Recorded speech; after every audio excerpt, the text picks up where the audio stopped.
in a $5,000 car. And we came home in a $100,000 bus. So there's this Texas millionaire, and he wants to give his mom something really special for Christmas, you know. So he's just racking his brain. He says, I don't know what to get. I just don't know what to get. So he's walking down the street, and he sees this pet store. So he walks in the pet store, and he says, I want something really, really special for my mom for Christmas. Can you help me out?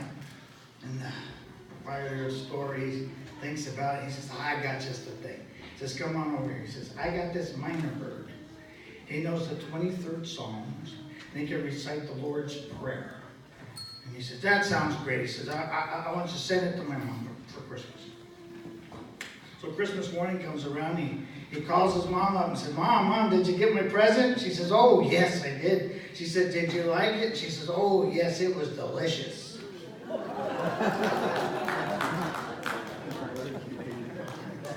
So this is Italiano. He's going to go to become an American citizen.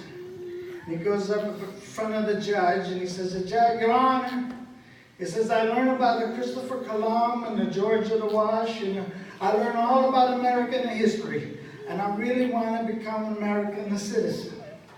But I'm scared I don't speak too good English, and I'm not going to pass the test.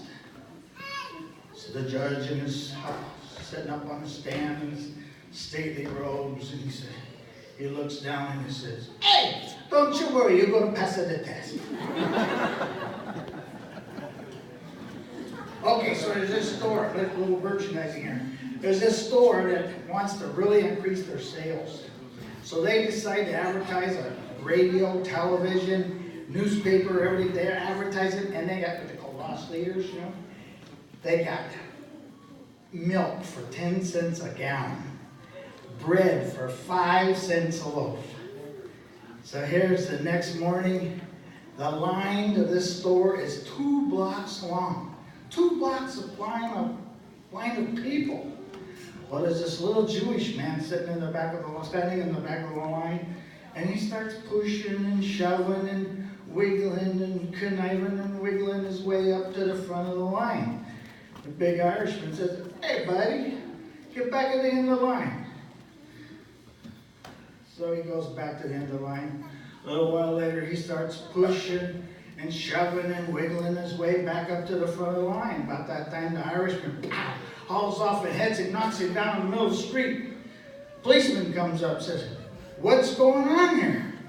And the little Jewish man gets up, he says, I don't know. He says, but if the big guy hits me again, I'll never get the store open. Okay.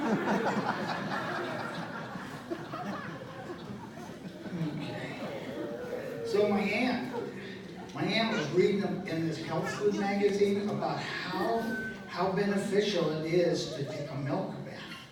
So she asked the milkman, she says, I want you to leave enough milk so I can take a bath. And he says, well, do you want to pasteurize? And she said, oh no, just up to my waist.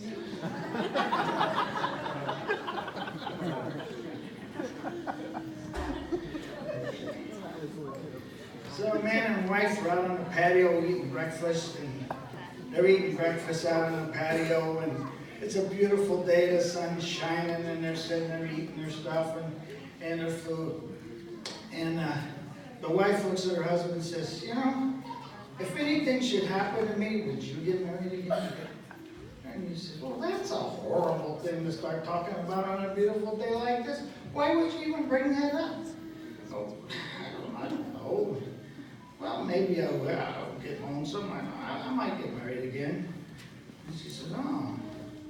She said, would you keep the house? Would you sell the house? And he says, oh, I'd probably have to sell the house because there's just be too many memories here, too many memories. I couldn't stand out in the house.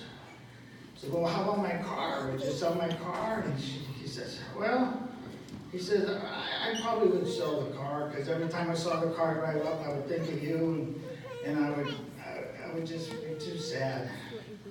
She says, well, how about my golf clubs? Would you give her my golf clubs? And he said, oh, no, she's left-handed.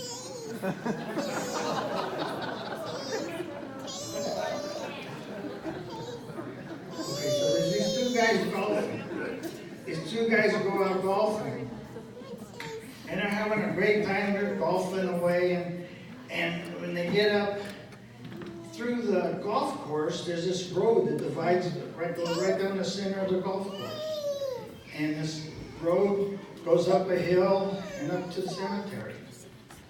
Well, these two guys are golfing and they're walking along, and they get up to the road, and sure enough, there's a funeral procession coming by, the hearse and everybody. His friend drops to his knees and he's crossing himself, and he's getting all emotional and he's crying and everything. His friend looks at him and says, "Wow." He said, "I never had any idea you were so religious." He said, "Well," he said, "next month we would have been married 60 years. Thank you.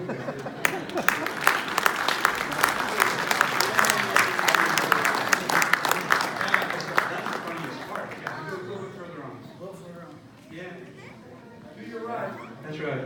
Sure, you laugh at his jokes.